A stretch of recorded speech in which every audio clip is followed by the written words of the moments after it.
Hey, it's Oska from the Frontrunner Colombo. And Tom from Frontrunner Colombo. And you are listening to Soulmates, the part of our YouTube channel and our Spotify channel where we put two shoes up against each other to help you either understand the difference between updated models or the difference between two shoes that fit into the same category. Yeah. So today, Tom, what have we got, bro? We have the new Cielo X1 3.0. Stupid name. Yeah. Can confirm. And we are going to compare it obviously with the version 2, which I honestly loved, but there was a few things missing, which I believe have been addressed in the new model and very excited about. I'd have to give Hoka its flowers because we can't have been the only ones that raised some concerns globally. And I know, when we're sitting in the sales meeting early 2024, late 2023, and just kind of looking at the geometry of the midsole, maybe some of its shortcomings in terms of stability, how, the sort of fantasy that brands have with cutting pieces out of the midsole for the marketing department so that people can see the carbon. I think we're starting to see the back end of. We're lucky enough to have seen, Adios Pro 5 is a good example. That's going to be filled in. And so I think, the geometry of the 2.0, super aggressive, super rocket. The triathletes loved it. Yeah, it's amazing, especially when you get off a bike and your legs are feeling like bricks and you just want something to throw you off the front. It does an extremely good job of that.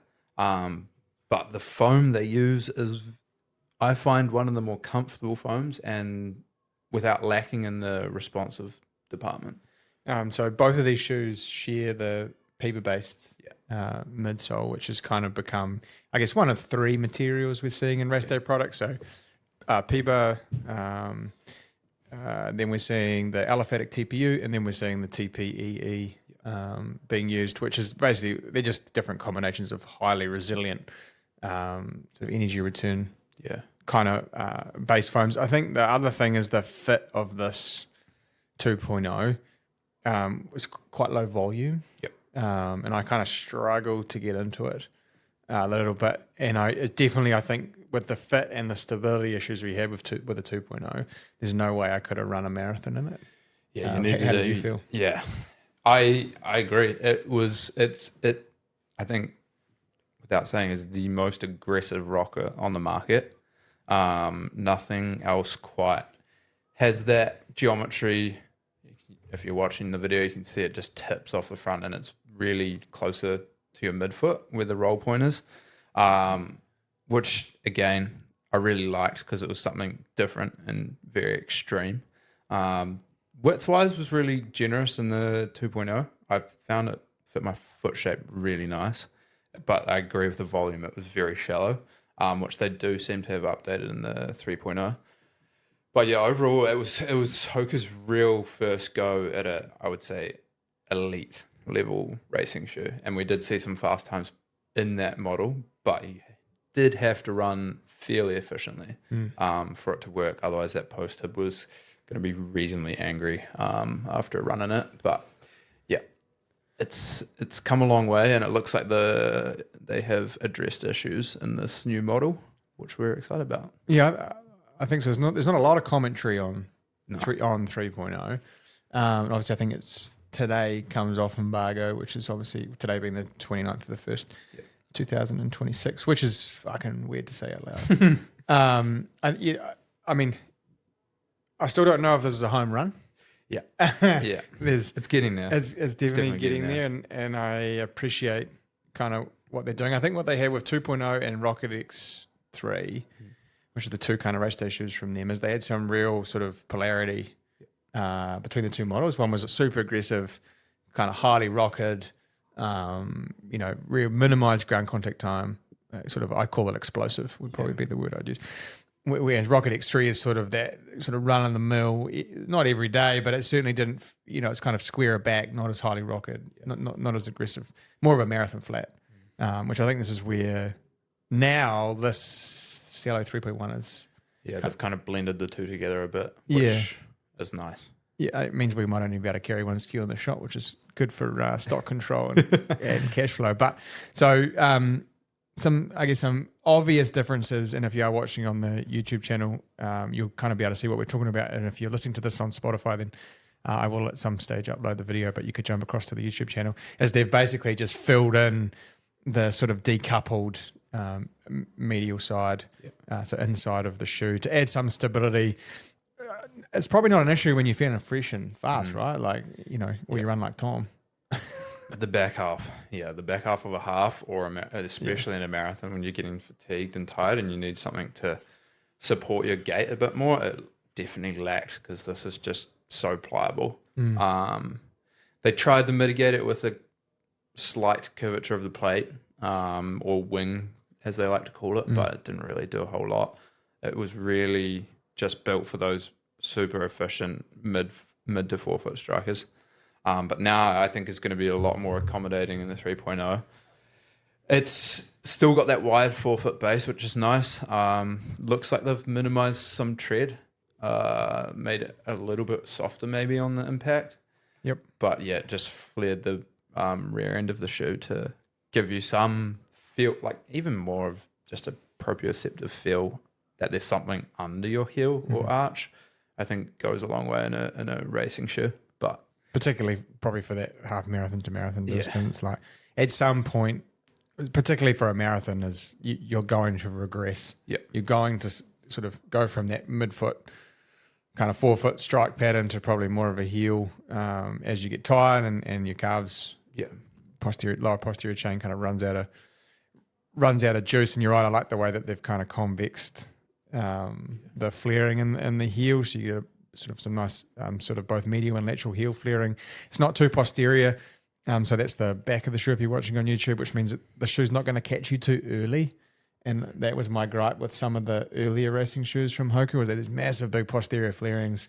I mean, the podcast we recorded yesterday, we were having a laugh about the surfboard on the back of the DV84 from Puma. And it's aesthetic, but it also means that perhaps you touch the shoe down before you want to, which can interfere with your gait. We don't want that in a racing shoe. And then obviously they've filled in through the middle. They have retooled the carbon fiber plate. So it's I guess they're calling it more of a ramp. And it does feel that way. Still has an aggressive nature of the 2.0. So if you like that roll point on that, it feels very similar, but it's more stable.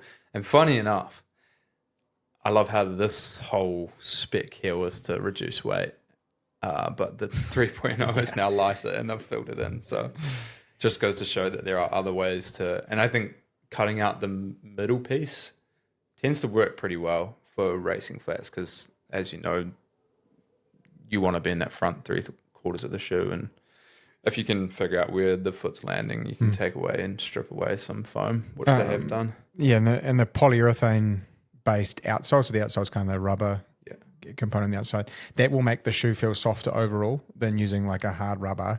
And it also, I guess, adds some flexibility to the midsole, not flexibility in terms of like longitudinal stiffness, but just in terms of how pliable that, and the spring, I guess, is probably the word on that ground contact. Obviously, there's probably a question mark over durability, so we'll have to kind of one of us will have to get some Ks on it just to see some decent Ks on it, see how it kind of lands.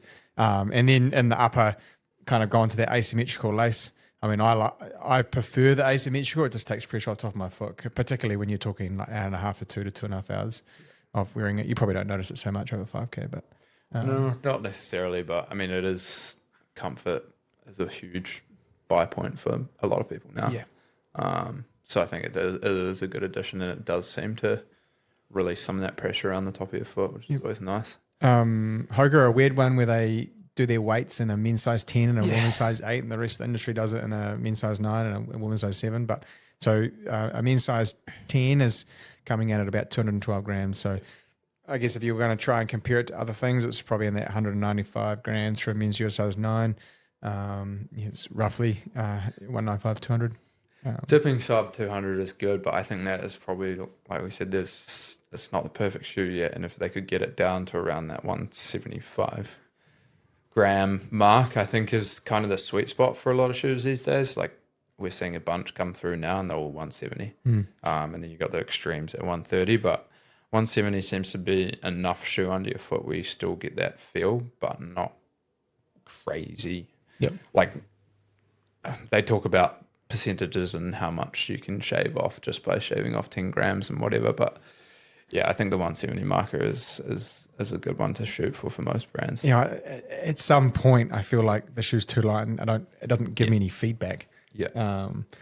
But yeah, if we were going to then sort of sidestep a little bit in how this fits in with Rocket X3 from Hoka, I think the Rocket X3 is still your stability, or more, sorry, not stability, more stable race style. Would you kind of agree with that? Yeah, more stable and more versatile, I'd say. Yeah. This one has very limited forefoot sidewalls. Yeah. And you're basically sitting on top of the midsole and the rear foot and the midfoot. So there's nothing doing. No. Really. Yeah.